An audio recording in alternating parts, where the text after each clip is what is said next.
Anyway, what we have, where I was the other day, I was in a place called Outernet. Outernet is in Tottenham Court Road, and that image that you can see there. Sorry, I just need to double check that you can actually see me even. You can see this, yeah? You can hear me? Cool. So just QCing myself. So that screen that you see before you is behind the stage. The day that we were there, it was just to provide a program output of a camera mix of the room. No live streaming, no external output, no sort of real hands on the information after. I do have the footage which I can play for you actually, which I'll do in a minute. But our job, we were sitting.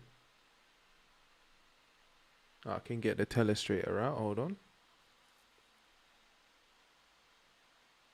Hold on.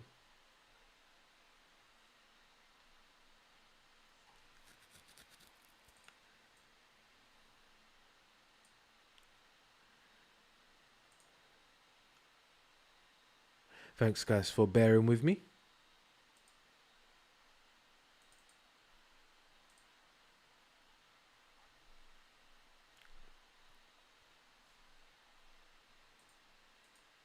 Boom.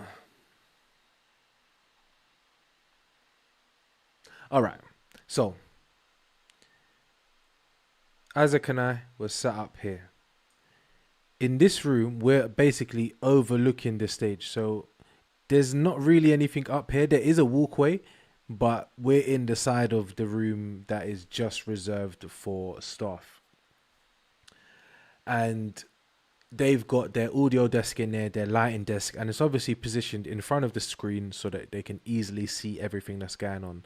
If you were having a live band, obviously you want to be positioned in front of them, but also they are able to connect through patch bays anywhere in the building. So what we have when we're looking at things like, so this is the, sorry, this patch bay here is what allows us to connect to different points of the room. So there was actually a stage in front of that screen. So half of it was actually cropped out. You'll be able to see it once I play you the video. But behind that screen, there's a patch bay. What the patch bay allows you to do is to connect different parts of your room basically through the wall without having to run cables across places. There's probably two ways you can do it.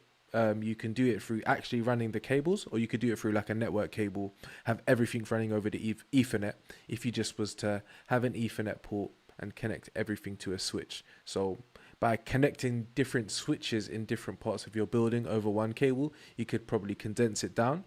But with this one, I'm sure it's just a point to point. From my understanding, in that venue, they had a Blackmagic video hub, and basically that's a, let's say, on the smaller end, a 20 in, 20 out system. So you can have 20 inputs and 20 outputs. When you have your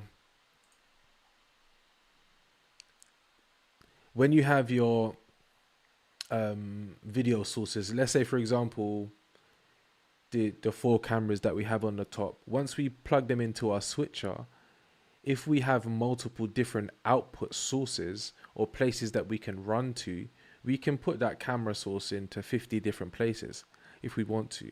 But what we want to do is send it to the patch bay that is next to us. So in that little room that we're sitting in that is viewing the stage, there's a patch bay that connects to the patch bay behind the stage.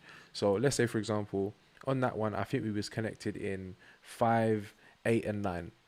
So if he plugs in at 5 and I want him to align it with number 5 on the other side, you can align it with whatever one you want, just depending on how you select the input.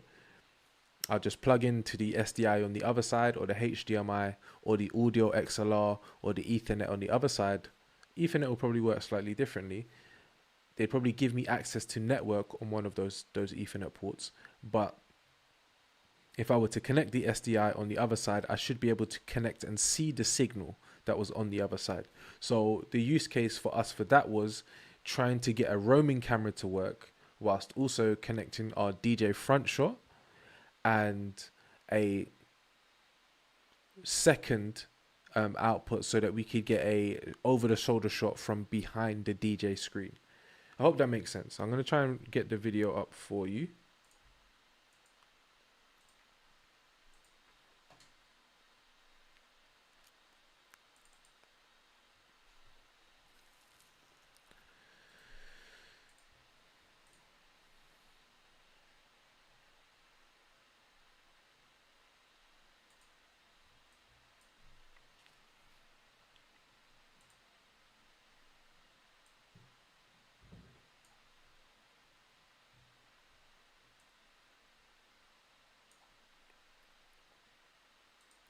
It's actually a vibe listening to the tunes that are playing.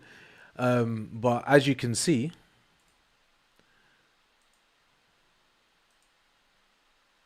so as you can see, this is the DJ front shot that we had. And there is no easy way to get that DJ front shot unless we were doing something wirelessly from that location to where we are without causing sort of a lot of trips or hazards. So one way is either running around the room or running sort of basically under the stage and then maybe going over if you've got really long cables, but then you run into problems like signal strength over distance. So the longer your distance, the weaker the signal is.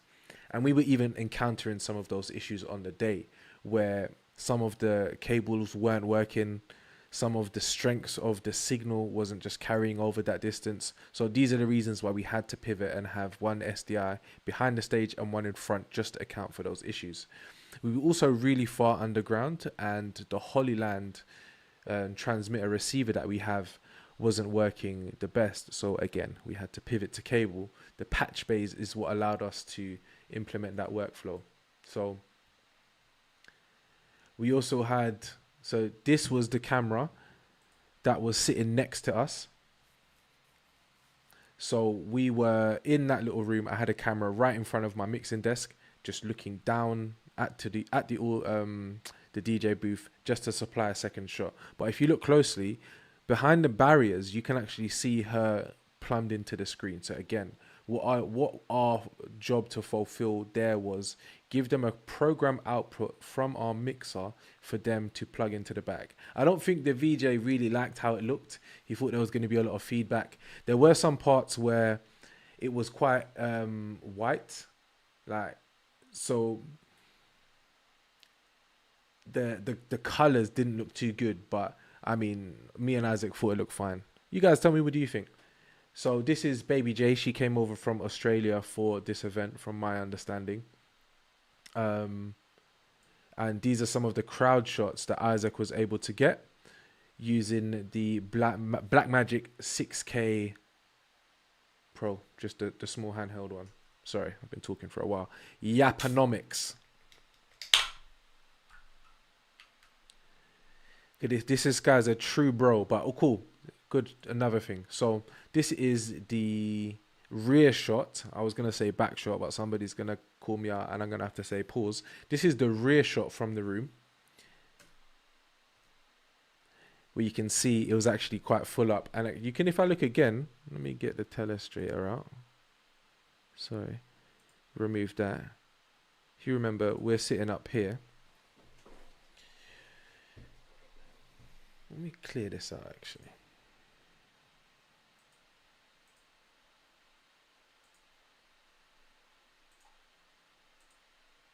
Cool, yeah, we're sitting up here. This room, this shot is basically, as you can see on the top left, that is the level of the walkway that we're on. So there's a public walkway part where there's a bar, and this is basically on the trussing right under that walkway, above the crowd on the level below.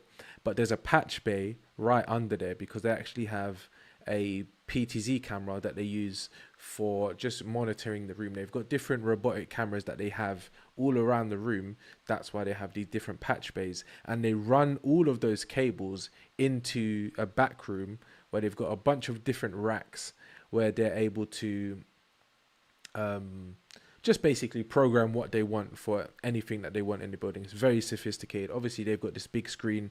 They need to manage and process what they're putting on it, and different people are going to want different stuff. They also have the immersive space upstairs. I'm not sure if it's connected to that. I don't really know, but this is they all of these things are connected to a rack room in the side. So we just basically made use of the patch bays that were there that had just allowed us to get around the room. So that's how we had the rear shot there that allowed us to catch the audience. And then again, like I was saying, that was a bit unstable there, which is obviously we don't always cut to those parts.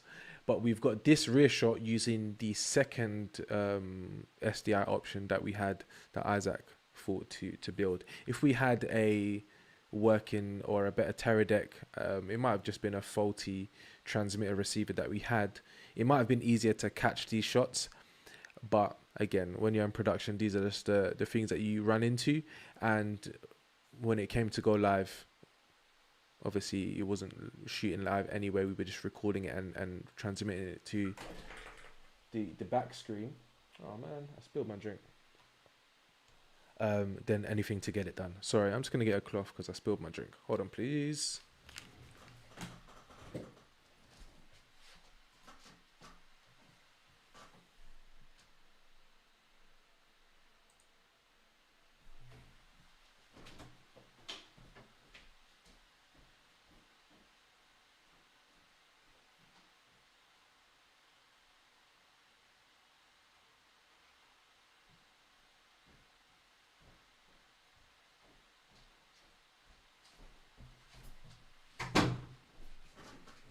Does anything I'm saying make any sense, or have I been mute this whole time?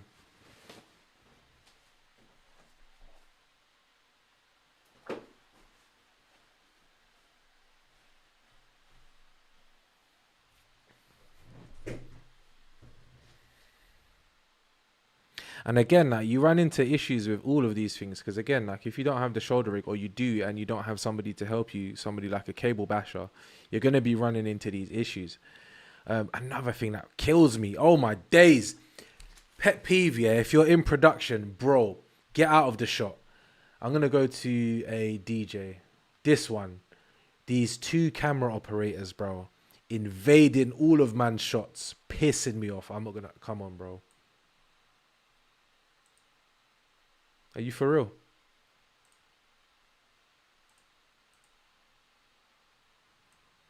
Are you seeing this? Like, there's nobody else there. The only thing is the us transmitting this shot to the back, and then you've got these two guys. I love you in it because I hear it. You're grinding. You're doing your job. But is it unreasonable for me to say that that's just a bit annoying? Like, you have a camera and you can see a camera in front of you, and you're just being mad inconsiderate. Is that a mad rant? Like, am I bugging? Because I don't even want to flames up these guys. I'm sure they're solid, but you being inconsiderate of our shot. Are you gonna just say I'm being inconsiderate of yours? Ours is static, bro. I'm all arguing with them like they're here.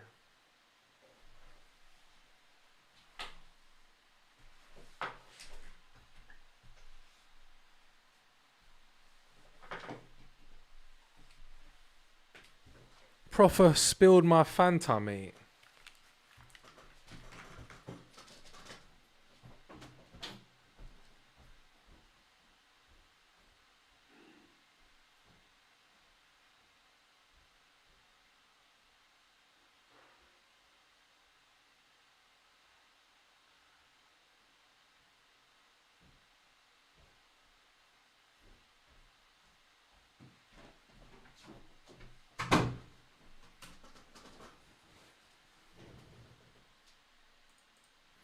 Sorry about this.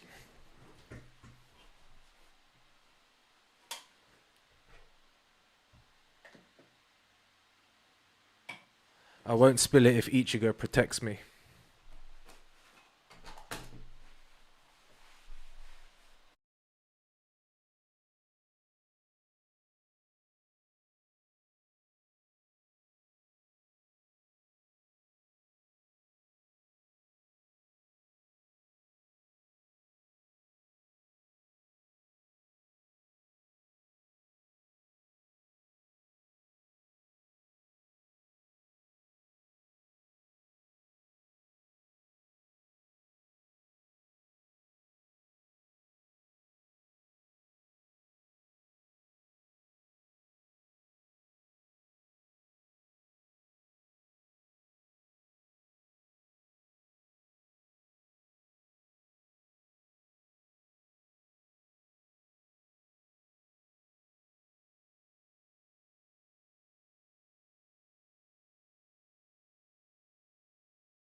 Am I bugging?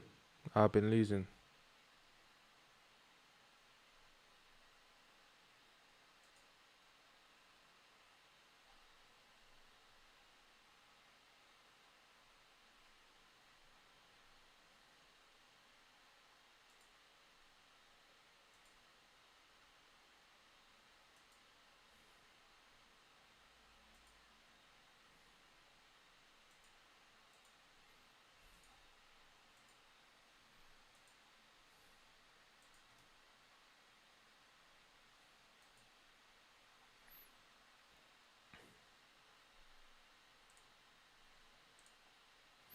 Sorry.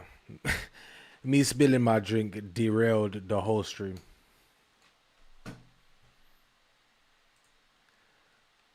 But we move.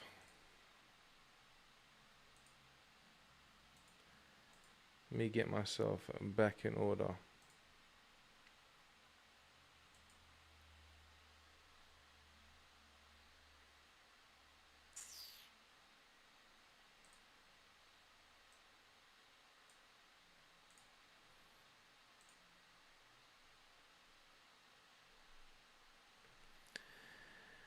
Am I still able to be heard? Yes. Perfect.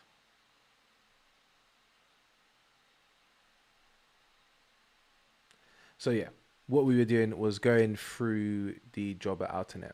So yeah, we're just going through these shots. I was talking about these guys in the back. But yeah, all we're doing is just trying to feed these shots into the monitor that's in the back. But it's doing these types of jobs that reminds you of how many different things you have to think about. So again, like I've said before, we're up in this room on the side over here.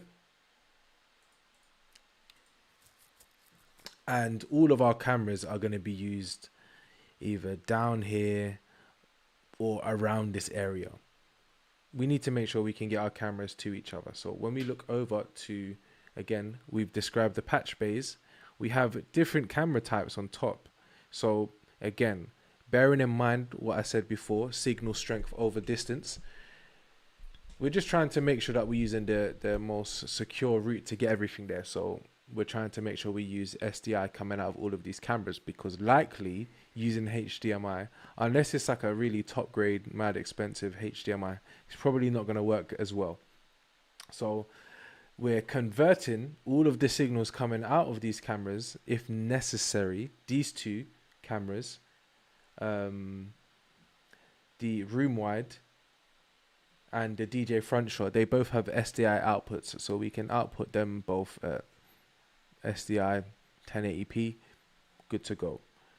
The roaming camera and the mid shot, which are the Blackmagic 6K and 4K cameras, they have HDMI outputs. So what we're going to do, or what we needed to do for one of them, because again, like I said, the other shot was right next to my desk, so I could plug the HDMI directly in. Again, these colors are signals or types of signal. We'll use these converters. The SDI bidirectional, so it allows you to take a HDMI signal. It'll probably work better if I turn this around, because we're going in HDMI and coming out SDI to go into our patch bay, and then we're converting back into HDMI. Again, signal strength over distance, all of these other things that you need to consider. The desk that we have is a HDMI, so even if we were able to easily get all of our cameras that we had, like trunking that we could put our cables into, which is basically like a plastic container, if we could just, that sort of like might be able to be run through the auditorium, so we've got like a direct line of sight to all of our cameras, so it's easy and it's like 10 meters away, so we can do it.